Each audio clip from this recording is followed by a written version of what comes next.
Job లేక ఇబ్బంది పడుతున్నారా? అయితే మెడికల్ కోడింగ్ మీకు మంచి ఆప్షన్. వెంటనే కాల్ చేసి కోర్సులో జాయిన్ అవ్వండి. కశ్మీర్‌లోని పెహల్గాంలో అత్యంత అమానుషంగా, అమానవీయంగా టూరిస్టుల మీద చేసినటువంటి దాడి పట్ల దేశమంతటా కూడా వ్యతిరేకత వ్యక్తమవుతున్నటువంటి పరిస్థితి. సో, ఇదే విషయంలో మనతో మాట్లాడేందుకు ప్రస్తుతం మనతో పాటు లైవ్ కాల్‌లో అందుబాటులో ఉన్నారు.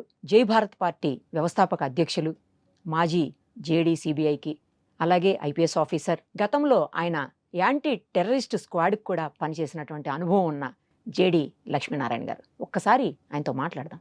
సార్ నమస్తే అండి. నమస్తే నిరుపమ్ గారు. సార్ మనం చూసాము అత్యంత ఘోరమైనటువంటి, దారుణమైనటువంటి అంశం ఏంటంటే, అమానవీయమైనటువంటి సంఘటన ఏంటంటే, మతం ఏది అని అడిగి, ఆ తర్వాత వాళ్ళని క్రూరంగా చంపటం దారుణమైనటువంటి విషయము. ఇలా అయితే మొత్తం అసలు ఎక్కడెక్కడైతే కశ్మీర్‌లో ఉన్నటువంటి టూరిజం ప్లేసెస్ ఉన్నాయో వాటికి వెళ్ళడానికి గూడా అందరూ భయపడే పరిస్థితి. ఇప్పటికే సింధు నదికి సంబంధించిన గూడా క్లోజ్ చేశారు. ఆ ఒప్పందాన్ని కూడా కొంతకాలం పాటు తాత్కాలికంగా నిలిపేసినటువంటి పరిస్థితి. అక్కడి నుంచి మన దగ్గరకొచ్చే దారులన్నీ కూడా మూసేస్తున్నామని చెప్పారు. అలాగే ఏదైతే విదేశాంగ శాఖకు సంబంధించి ఉంటుందో అక్కడి నుంచి అధికారులను వెనక్కి పంపించేయటము, మన దగ్గర నుంచి పాకిస్తాన్ వాళ్ళని వెనక్కి పంపించేయటం, పాకిస్తాన్‌లో మన వాళ్ళని వెనక్కి తీసుకురావటం కూడా చెయ్యాలి అని చెప్పి నిర్ణయం తీసుకున్నటువంటి పరిస్థితి కేంద్ర ప్రభుత్వం. సేమ్ టైమ్ సార్ మొత్తం దేశవ్యాప్తంగా కూడా పగ తీర్చుకోవాలి, కక్ష సాధించాలి వాళ్ళ మీద అనేటువంటి ఒక యుద్ధ వాతావరణం టైప్‌లో ప్రస్తుతం నెలకొన్నటువంటి దుస్థితి ఉంది. ఎందుకు సార్ ఈ దాడులు ఆగవా?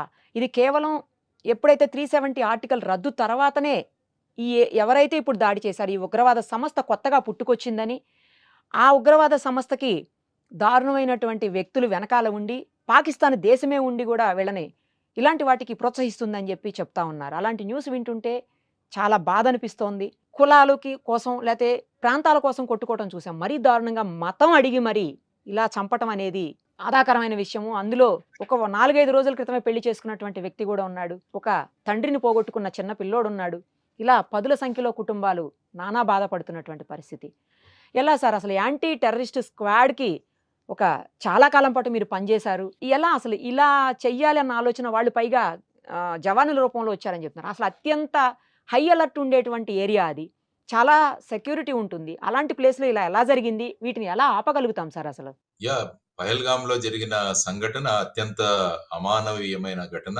అది అందరం గూడా ఖండించాలి. అంటే మానవ జాతే సిగ్గుతో తల వంచుకోవాల్సిన ఒక సంఘటన. సో, అటువంటి సంఘటన వెనకాల ఏం జరిగింది? ఆ తర్వాత దాని వెనకాల ఉన్న పాకిస్తాన్ ఈ విధమైన చర్యలు తీసుకోవడానికి కారణం ఏంటన్న దాని గురించి మనం ఆలోచించాలి. ఏమైందంటే పాకిస్తాన్ యొక్క పరిస్థితి చాలా అధ్వానంగా ఉంది ఇప్పుడు మీరు చూస్తే. ఎందుకంటే ఇంతకు ముందు ఆఫ్ఘనిస్తాన్‌లో అమెరికా వాళ్ళు ఉండేవాళ్ళు. ఆఫ్ఘనిస్తాన్ దేశాన్ని అక్కడ అమెరికన్ వాళ్ళ సైన్యాలను పెట్టి అక్కడ పరిరక్షించుకుంటూ వచ్చింది. కానీ ఆ సమయంలో ఏమైందంటే అమెరికా పాకిస్తాన్ మీద ఆధారపడి ఉండేది. అందువల్ల పాకిస్తాన్‌కి అమెరికా యొక్క సపోర్ట్ ఉండేది. కానీ 2021వ సంవత్సరంలో అమెరికా కాబూల్ నుంచి అంటే ఆఫ్ఘనిస్తాన్ నుంచి వెనక్కి వెళ్ళిపోయారు.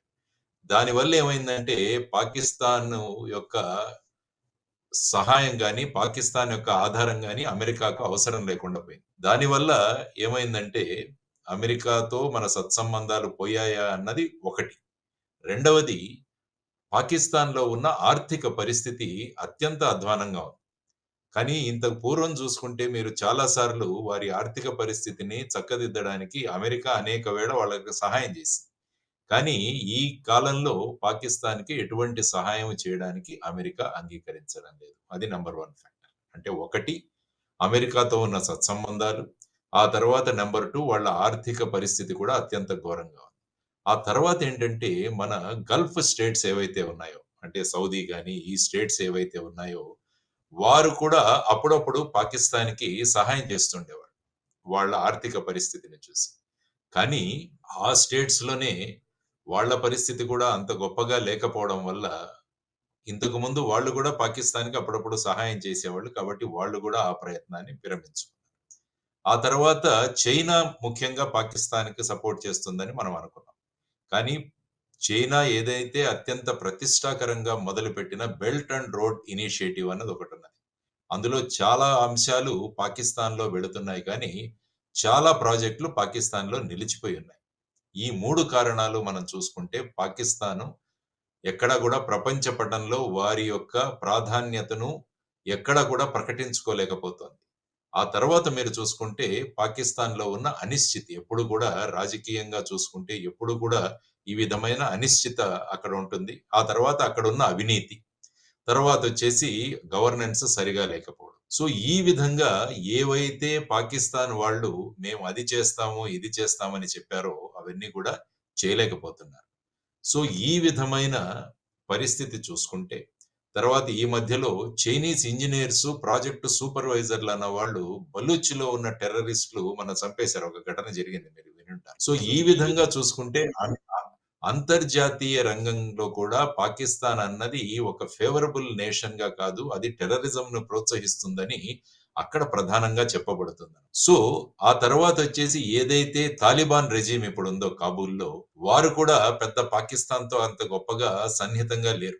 సో, ఈ విధమైన పరిస్థితులలో పాకిస్తాన్ ఏమి చెయ్యాలి అన్న స్థితి లేకుండా, ఆ విధంగా ఏదో ఒకటి మన ఉనికిని అన్నది ఒక సైడ్ తీసుకుంటే, భారతదేశం బ్రహ్మాండంగా ముందుకు వెళుతోంది. అంటే ఇంతకు ముందు ఎప్పుడూ కూడా పాకిస్తాన్‌ను కశ్మీర్ గురించి ఏదైనా మనం తలపెడితే దానికి అడ్డుపడేది. కానీ ప్రస్తుతం ఉన్న ప్రభుత్వం మీరింతకు ముందు అన్నట్టు ఆగస్టు 5వ తారీఖు 2019న మనం ఆర్టికల్ 370 అన్న దాన్ని తీసేసాం. అబ్రిగేషన్ ఆఫ్ ఆర్టికల్ 370 అంటాం. ఆ తర్వాత కశ్మీర్‌కు స్పెషల్ స్టేటస్ తీసేసి దానిలో 2 యూనియన్ టెరిటరీగా చేసి, అంటే పాకిస్తాన్ ఏ మాత్రం కూడా ప్రభావం దీని మీద చూపలేకపోయింది. మన ప్రభుత్వం బ్రహ్మాండంగా ముందుకు వెళుతుంది. అది వాళ్ళకొక పెద్ద చెంపపెట్టు. ఆ తర్వాత చూస్తే మనం ఎన్నికలు కూడా చక్కగా నిర్వహించారు. అక్కడ ప్రజా ప్రభుత్వం కూడా ఏర్పడింది. సో, ఈ విధమైన పరిస్థితిలో ఒకవైపు జేడీ వాన్స్ మన అమెరికా యొక్క వైస్ ప్రెసిడెంట్ భారతదేశ పర్యటన సందర్భంగా సాధారణంగా ఏమవుతుందంటే అక్కడ కూడా పర్యటనలు జరుగుతుండేవి ఇంతకుముందు. కానీ జేడీ వాన్స్ పర్యటనలో ఎక్కడా కూడా పాకిస్తాన్‌లో వెళ్ళే ప్రసక్తే లేదు అన్నది ఆయన టూర్ ఐటినరీలో వచ్చింది. సో, ఇటువంటి పరిస్థితిలో మనం ఏం చేయాలి అన్నది తరువాత మన గల్ఫ్ దేశాలతో మన సంబంధాలు కూడా చక్కగా పెరుగుతున్నాయి. ముఖ్యంగా నరేంద్ర మోడీ గారు ఎప్పుడైతే సౌదీ అరేబియాలో ఉన్నారో, ఇంతకుముందు అదే దేశం పాకిస్తాన్‌కి భారతదేశంతో జరిగిన యుద్ధాలతో ముఖ్యంగా 1971లో జరిగిన యుద్ధంలో సౌదీ వారు పాకిస్తాన్‌కు సహాయం చేశారు. కానీ ఆ దేశంతో భారతదేశం సత్సంబంధాలు పెంచుకుంటోందన్నది వాళ్లకు వచ్చింది. కాబట్టి వీటన్నిటిని కూడా చూసుకొని ఫైనల్‌గా మా ఉనికిని తెలియజేయాలి అన్న ఉద్దేశంతో ఇటువంటి చర్యను చేపట్టారు. ముఖ్యంగా అక్కడున్న టెర్రరిస్ట్ ఆర్గనైజేషన్స్. ఇంతకుముందు లష్కర్ ఇ తైబా అన్న ఆర్గనైజేషన్ ఉండేది. ఆ ఆర్గనైజేషన్ యొక్క న్యూ అవుట్‌ఫిట్ వచ్చేసి ది రెసిస్టెన్స్ ఫోరం టీఆర్ఎఫ్ అని. వారు మళ్ళా వాళ్ళ ఉనికిని తెలియజేసుకోవడానికి ఈ విధమైన అటాక్ అన్నది, ఎందుకంటే టూరిస్టు విపరీతంగా పెరుగుతున్నారు.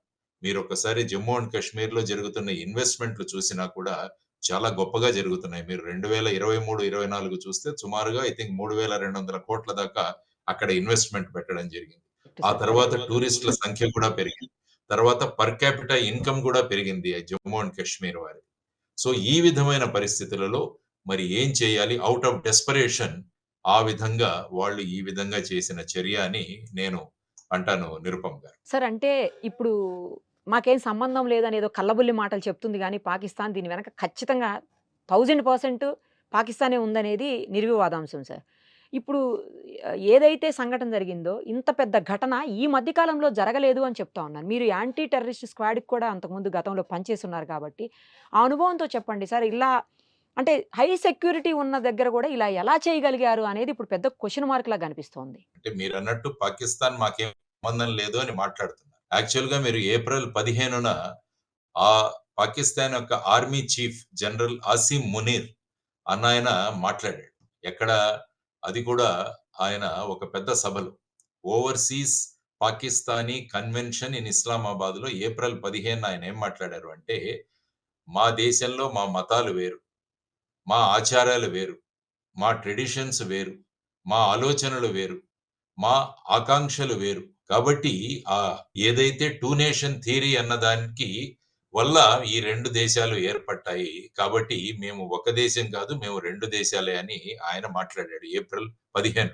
ఆ తర్వాత అక్కడ ఒక ఆర్గనైజేషన్ ఉంటుంది. ఐఎస్ఐ అని. ఇంటర్ సర్వీసెస్ ఇంటెలిజెన్స్ అని. వారు కూడా ఇంతకుముందు మన కార్గిల్ యుద్ధం కావచ్చు, వీటిలో కూడా అక్కడ ఉన్న లోకల్ టెర్రరిస్టులు వాళ్ళ సహాయంతో ఈ విధంగా భారతదేశం మీద భారతదేశ పోస్టులు అవి ఆక్యుపై చేయడం జరిగింది. కాబట్టి పాకిస్తాన్ మాకు సంబంధం లేదు అన్న ఏదైతే వాళ్ళు కామెంట్స్ చేశారో దాంట్లో ఏమాత్రం తథ్యం లేదు అని నేను అనుకుంటాను. సో ఆ విధంగా చూసుకుంటే ఈ మునీర్ అనే ఆయన మళ్ళా ఒకసారి కాశ్మీర్ దీని గురించి మాట్లాడాడు. ఆ తర్వాత దాన్ని ఇచ్చి ఇది మాది మాకొక ముఖ్యమైన నాడి జుగులర్ వెయిన్ అంటారు. అది మాకు కశ్మీర్ అన్నది మాకు విధంగా అని మనం అంటాం. సో ఈ విధంగా మనం వారు చెబుతున్నప్పుడు మనం ఖచ్చితంగా చెప్పాం. సత్సంబంధాలు పెట్టుకుంటారా? పెట్టుకోండి. అందుకనే ఎప్పుడు కూడా అంటుంటాం. ఆప్ ఖీర్ మాంగే తో హమ్ ఖీర్ దేంగే, కశ్మీర్ మాంగే తో హమ్ చీర్ దేంగే అన్నది మన ఆర్మీ యొక్క ముఖ్యమైన నినాదం. మీరు మమ్మల్ని పాయసం అడగండి. మేము మీతో పాటు వస్తాం. అటల్ బిహారీ వాజ్పేయి గారు కూడా అప్పుడు నమ్మి వారు అప్పుడు నవాజ్ షరీఫ్‌తో అక్కడ మన బస్సు యాత్ర ఇవన్నీ కూడా జరిగాయి. ఆ కరెక్ట్. తరువాత వాళ్ళు దానికి పర్యవసానంగా కార్గిల్‌లో వాళ్ళ ప్రభావం చూపించారు. అందుకనే మీరు మాతో సఖ్యంగా ఉండాలంటే మేము ఉంటాం గానీ, మీరు కశ్మీర్‌ని గనక అడిగితే హమ్ చీర్ దేంగే అంటారన్నమాట. సో ఈ విధమైన పరిస్థితులు ఉన్నాయి. కాబట్టి ఈ పరిస్థితులు మెరుగవ్వాలని భారతదేశం నుంచి ప్రయత్నం జరుగుతున్నా కూడా, ఎలాగైనా భారతదేశాన్ని ఈ విధంగా ప్రభావితం చూపించాలి. వాళ్ళు డైరెక్ట్‌గా యుద్ధంలో మనతో యుద్ధం చేయలేరు. అందుకనే వాళ్ళు ఈ ప్రాక్సీ వార్ అన్నది మొదలుపెట్టారన్నమాట. అంటే అప్రత్యక్ష యుద్ధం. అందులో ముఖ్యంగా ఈ టెర్రరిజాన్ని ప్రోత్సహించడం.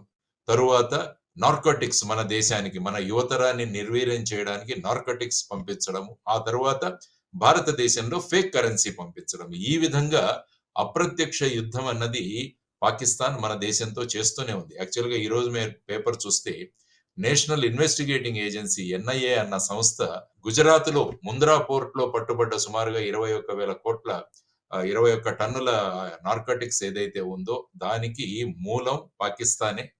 భారతదేశానికి వీటిని సప్లై చేసి నార్కో టెర్రరిజాన్ని ప్రమోట్ చేయడానికి ఆ ఫండ్స్‌ని తీసుకురావడానికి పాకిస్తాన్ ప్రయత్నం చేస్తోందని ఎన్ఐఏ కూడా కోర్టులో వాదించింది. సో ఇటువంటి పరిస్థితులలో ఈ సంఘటన జరగడం అన్నది దీనన్నిటికీ మూల కారణం ఖచ్చితంగా పాకిస్తాన్ ప్రభుత్వం యొక్క ప్రమేయం, అక్కడ ఉన్న ఐఎస్ఐ ఏజెన్సీలు, ఆ తర్వాత అక్కడ ఉన్న టెర్రరిస్ట్ సంస్థలు.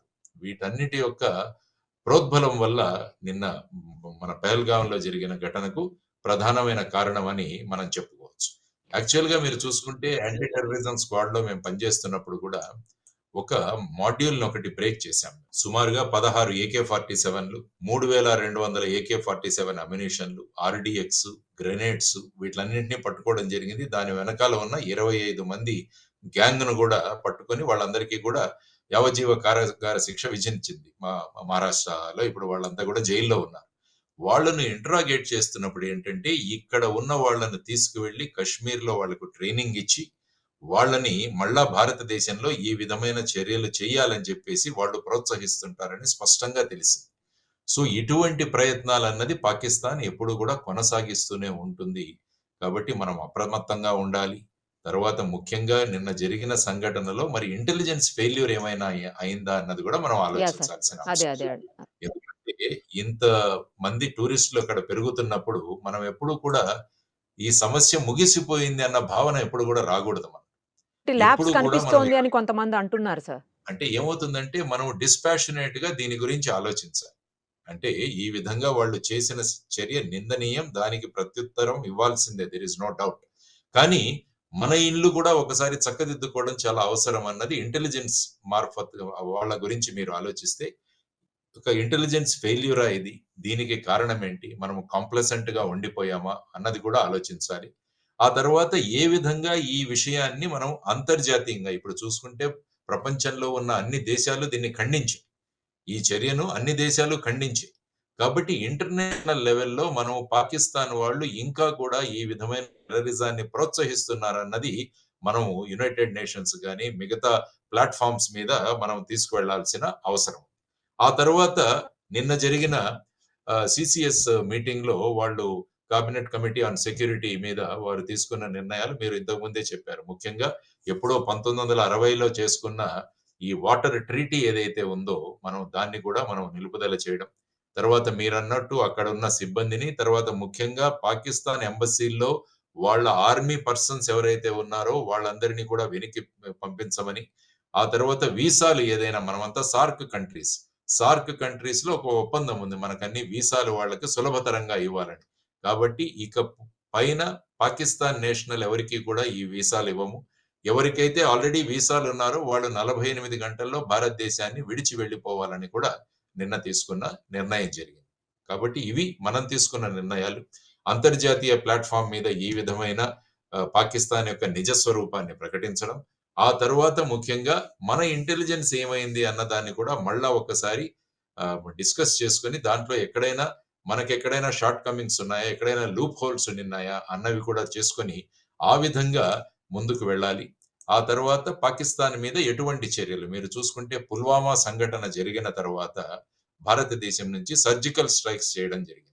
అక్కడ ముఖ్యంగా బాలాకోట్ ఆ పరిసర ప్రాంతాల్లో ఈ టెర్రరిస్ట్ క్యాంపులు ఏవైతే ఉన్నాయో వాటన్నిటిని కూడా సమూలంగా నాశనం చేయడం జరిగింది ఆ సందర్భంగా.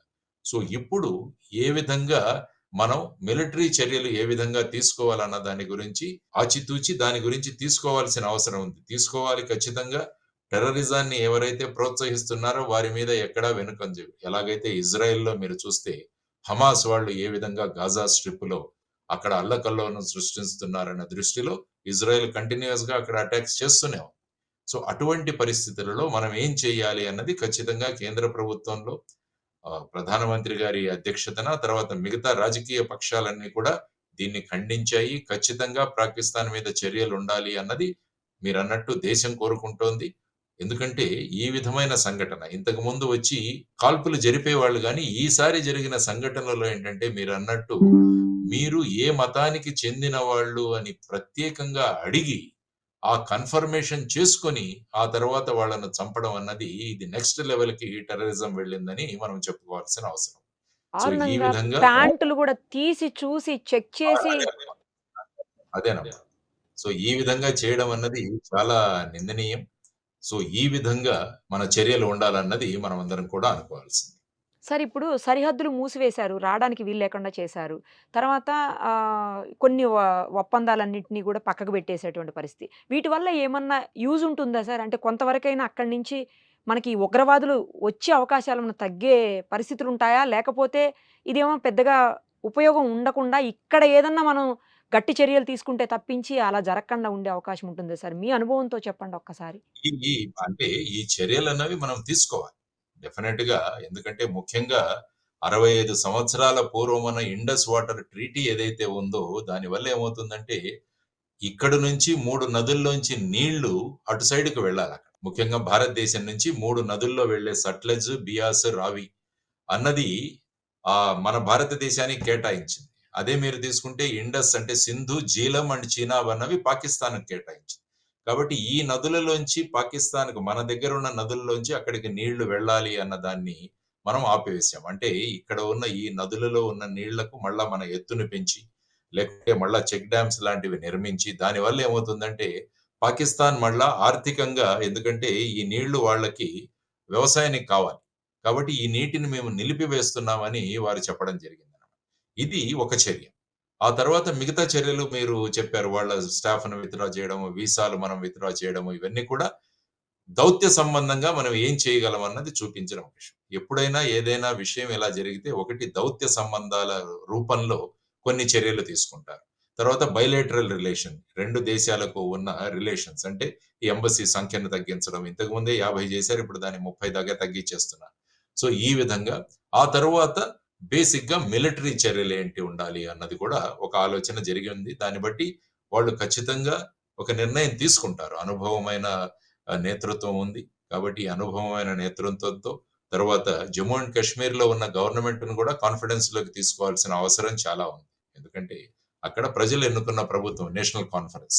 కాబట్టి పొలిటికల్ విభేదాలు పక్కన పెట్టేసి ఆ ప్రభుత్వాన్ని కూడా కాన్ఫిడెన్స్‌లోకి తీసుకొని మనం ఏ విధంగా పరిస్థితిని అభివృద్ధి చేయవచ్చు అన్నది కూడా ఆలోచించాల్సిన అవసరం చాలా ఉంది. ఆ తర్వాత మిలిటరీ చర్యల గురించి ఐ థింక్ వారు యోగ్యమైన నిర్ణయం తీసుకుంటారని నేను అనుకుంటాను. Right sir. నిజంగానే. ఎందుకంటే యావత్ దేశం కూడా భారతీయులంతా ఎదురు చూస్తున్నటువంటి పరిస్థితి సార్. ఇక్కడైతే మతాలకి సంబంధం లేకుండా అందరూ చర్యల్ని వ్యతిరేకిస్తున్నారు. జరిగినటువంటి ఉగ్రవాద చర్యలు ఏవైతే ఉన్నాయో వాటిని. సేమ్ టైము కక్ష తీర్చుకోవాలి. ప్రతీకారం చెయ్యాల్సిందే అని జెప్పేసి చాలా నిన్నైతే చిన్న చిన్న పిల్లలు మాట్లాడుతుంటే కూడా చూశాను సార్ నేను. ఏదో ఒకటి చెయ్యాలి, మోడీ తాత ఏదో ఒకటి చెయ్యాలి అని చిన్న పిల్లలు అంటుంటే పార్క్‌లో నాకు ఆశ్చర్యం అనిపించింది. నేను ప్రత్యక్షంగా చూశాను. అంటే అందరిలో గూడా తీవ్రమైన వ్యతిరేకత వచ్చినటువంటి పరిస్థితి ఉంది సార్ ఈ ఘటనను. ఇంత పెద్ద ఘటన ఈ మధ్య కాలంలో ఎప్పుడు జరగలేదని వింటున్నాం సార్. నిజమేనా సార్? అంటే మనం జరిగిన పుల్వామా ఘటన. ఆ పుల్వామా తర్వాత. ఘటన సార్. తీసుకుంటే అందులో మన సీఆర్‌పీఎఫ్ వాళ్ళు అక్కడ డ్యూటీ రిప్లేస్‌మెంట్ కోసం వెళుతున్నప్పుడు, ఆ సందర్భంగా జరిగిన ఇన్సిడెంట్. ఐ థింక్ ఫిబ్రవరి 14న జరిగిందనుకుంటానది. ఆ రోజు పుల్వామా సంఘటన జరిగి సుమారుగా 43 మంది సీఆర్‌పీఎఫ్ జవాన్లు ప్రాణాలు కోల్పోవడం జరిగింది. ఆ తర్వాత జరిగాయి సర్జికల్ స్ట్రైక్స్. ఆ తర్వాత మధ్యలో ఈ వారు అక్కడి నుంచి లోపలికి రావడానికి ప్రయత్నము, తర్వాత టెర్రరిస్ట్‌లను మట్టుపెట్టడం, తర్వాత మన ఆర్మ్డ్ ఫోర్సెస్ మీద గూడా వాళ్ళు చాలా మందిని వాళ్ళు కూడా చర్యలు తీసుకున్నారు. మన వాళ్ళు గూడా వీర జవానులు చాలా మందిని వాళ్ళు ప్రాణాలు కోల్పోయారు. ఇవన్నీ గూడా జరుగుతున్నాయి ఈ సంఘటనలు. ఎందుకంటే ముఖ్యంగా ఆర్టికల్ 370 అన్నది తీసివేయడం, తర్వాతొచ్చేసి అక్కడ ప్రజాప్రభుత్వం ఏర్పాటు చేయడము, తర్వాత పాకిస్తాన్‌కు ఎటువంటి స్థానము ఇవ్వకుండా, వారికి ఎటువంటి మాట్లాడేదానికి ఒక ఛాన్స్ గూడా ఇవ్వకుండా భారతదేశం ఈ విధంగా చేయడం వల్ల, వాళ్ళు సైకలాజికల్‌గా వాళ్ళు చాలా కుంగిపోయి ఉన్నారు. తర్వాత నేను ఇంతకు ముందు చెప్పినట్టు ఆర్థికంగా కుంగిపోయి ఉన్నారు. ఆ తర్వాత అమెరికాతోనూ, మిగతా దేశాలతో ఉన్న సత్సంబంధాల మీద కూడా వాటి ప్రభావం, ముఖ్యంగా China belt and road initiative యొక్క ప్రభావం, వీటన్నిటి మీద బలూచిస్తాన్‌లో జరుగుతున్న విషయాలు, వీటన్నిటిని కలుపుకొని పాకిస్తాన్ ఒక డెస్పరేట్ స్టేట్‌లో ఉందన్నమాట. అంటే ఇంక ఏదో ఒకటి చెయ్యాలి, లేకుంటే మా ఉనికి ఇంక ఉండదేమో అన్న భావన బద్ధకం వాళ్ళలో వచ్చిన అయిపోతదేమోననే తర్వాత భయం. యాహ్! సార్. ఆ భయము, తర్వాత ఏప్రిల్ 15న ఆ జనరల్ మునీర్ మాట్లాడిన విషయాలు, వీటన్నిటిని అంచుకొని ఈ కొత్త టెర్రరిస్ట్ సంస్థ ఏదైతే ఉందో వాళ్ళ ఉనికిని కూడా చాటుకోవడానికి ఇవన్నీ కలిపి ఈ విధంగా జరిగిన చర్య అని నేను అనుకుంటాను. Right sir. Thank you sir. Thank you so much. Suman టీవీలో మీ పర్సనల్ అండ్ బిజినెస్ ప్రమోషన్స్ కోసం కింది నెంబర్కి కాంటాక్ట్ చేయండి.